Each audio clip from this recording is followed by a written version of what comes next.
Giving a presentation can make you want to freeze up, halting your mind knowing what to do next.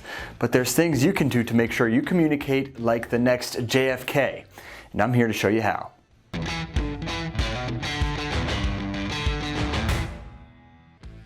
Hello world, Mike Ploger back again with none other than Visme, and today we're talking about my forte, public speaking and giving presentations. After all, we have dozens of presentations right here on our YouTube channel discussing marketing, design, infographics, and so much more. We even have presentation building tips, but what about giving the presentation itself? We haven't touched on the art of communicating until now. Yes, this is a presentation on presentations. Throughout the video, I'll share 11 tips on your preparation, structure, and more. Soon, you'll have what it takes to present like Sheryl Sandberg, Steve Jobs, or one of the other remarkable presenters of our time. Shall we? Preparation, preparation, preparation. I could say it 10 times more to nail it into your heads, but for the sake of time, I'll stop there. There's 2 steps to preparing. The first is to rehearse. Contrary to what most believe, you don't have to memorize a thing. We actually recommend not even trying to memorize it, or you could end up sounding robotic.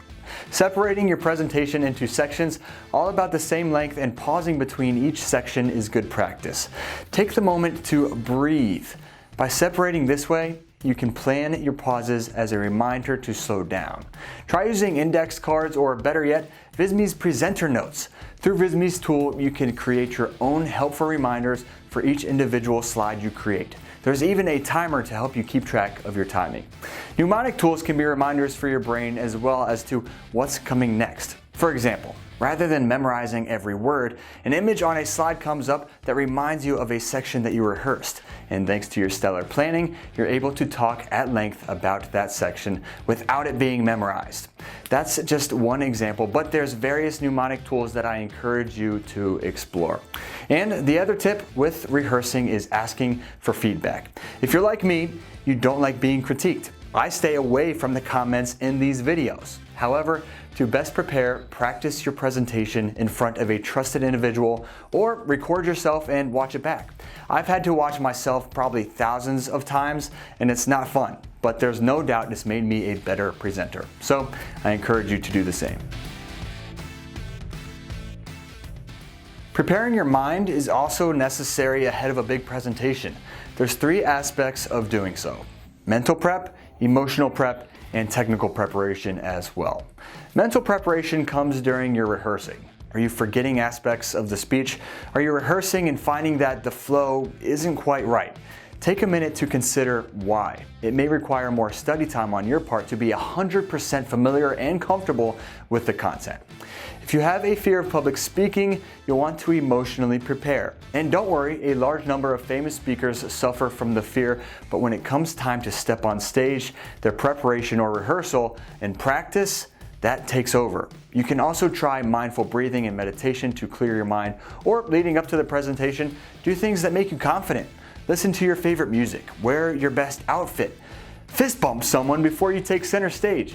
It's whatever you're feeling, just get that confidence up before your presentation. And then there's technical preparation. What the heck is technical preparation when it comes to public speaking? Well, that's a great question. Do you have slides to share on a screen? Will you be wearing a microphone? Is this a new stage for you? If you answered yes to any of these questions, you'll need to technically prepare.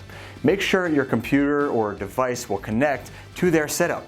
Make sure your microphone works and there's no audio issues. Walk around the stage before the presentation itself to feel comfortable and adjust lighting if necessary. And this isn't just for big public presentations. If it's online, ensure you're in an area with great Wi-Fi. A lot of the technical preps will happen day of, but boy, are they necessary for you to feel comfortable and perform your best. Okay, enough with the preparation talk. Let's talk about the presentation itself. First up, and tip number 3 on our list, is to start strong. You likely know about needing an attention-grabbing opener, but are you considering your body language? Not only will your audience hear what you say, but they'll notice how you carry yourself from the very second they lay eyes on you. If you show up with a hunched back, speaking softly, no body movement, and a trembling voice, it's game over. Your audience will tune you out. You need to be confident.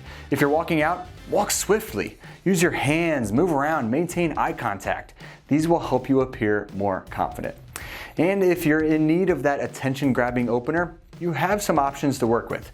You can start with a provocative statement that listeners may disagree with. You can incite curiosity to give them something to think about. You can shock the audience with an unknown, mind-blowing statistic. Or you can try telling a joke, asking a question, or maybe sharing a story. All these methods are proven to grasp an audience from the onset if done correctly. Some people may think that this tip isn't necessary after we discussed it so in depth in our preparation phase, but it needs to be noted. Follow the outline you practiced. In the midst of your presentation, you may experience doubts or emotions that you hadn't in rehearsal.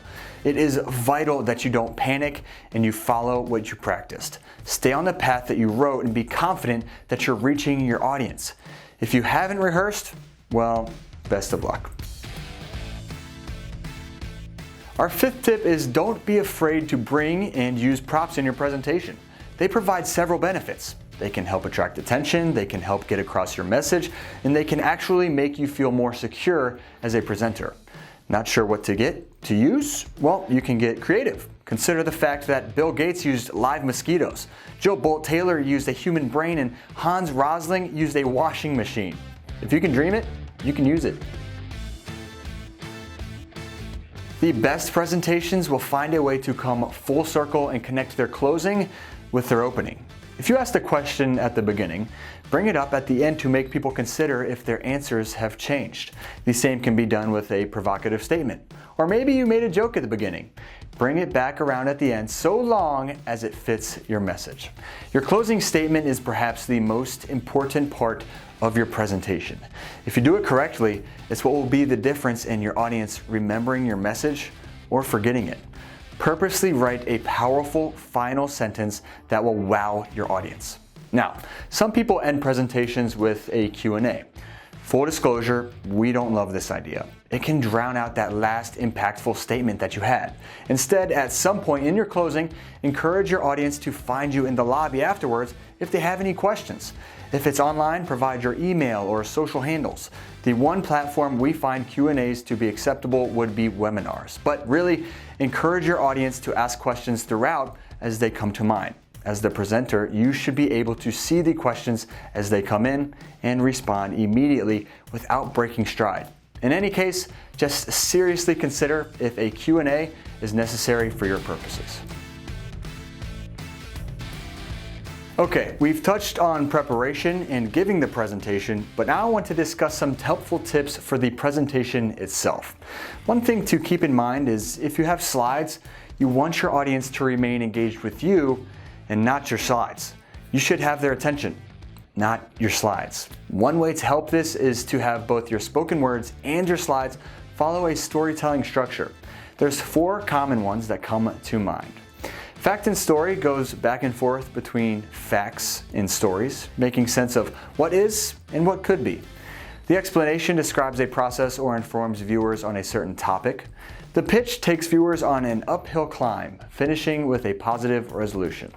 And the drama is your typical success story, following the challenges of a character to reach the top.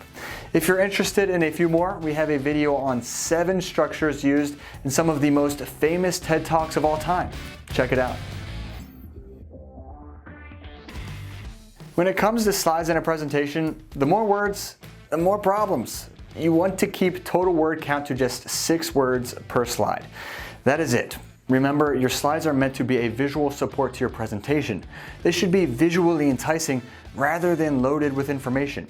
Keep visual hierarchy in mind when designing to point a viewer to the vital part of a design. Sometimes you'll need informational slides that will require more text. In such scenarios, save your slides as a PDF and print or email them out beforehand. This will help your viewers follow along. As I explain all this, you may be thinking, I don't have time to create presentation slides, or I have no idea where to begin with creating slides. But guess what? There is help for you, and from none other than the most giving presentation guru itself, Visme. Visme.com offers hundreds of pre-built presentation templates. You can choose based on topic or theme, and sure, you'll have to edit slightly to show your own content, but the designs, colors, fonts, icons, they're all built in there for you. And if you wanted, you could even adjust those. I'm serious when I mean Visme can help you take a presentation from zero to hero. Okay, fast forward a little bit. You just finished your presentation and you experience great relief. You did it. No more stress. Yes. However, this likely won't be your last presentation. Take some time to reflect and think about what you did well and what could be improved. If there's any way to record a presentation, do so and watch it back later. If not, see if there's a trusted individual in the crowd whom you can ask for feedback. Take these notes either mentally or literally and remember them so your next presentation can be even better. Our 11th and final tip is to stay inspired. When you're done watching this video, search famous TED Talks on YouTube and spend time watching some of the world's brightest minds and best presenters. Study what they do well or what you didn't like about their presentations, and then see if you can incorporate that into your own presentations. The inspiration process, it never really ends. Keep that gear turning in your mind before, during, and after your presentations, and I guarantee you'll continue to progress. Are you ready yet? I hope this video helped you as you begin your quest to becoming an impactful presenter. If it did, please hit that thumbs up button below. If it didn't, well, leave a comment for us asking what you need help with.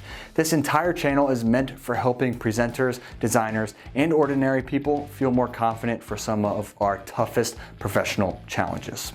Thank you so much for watching. Good luck with your presentation, and I will see you back here next time. With Visme, I'm Mike Ploger, helping you make information beautiful.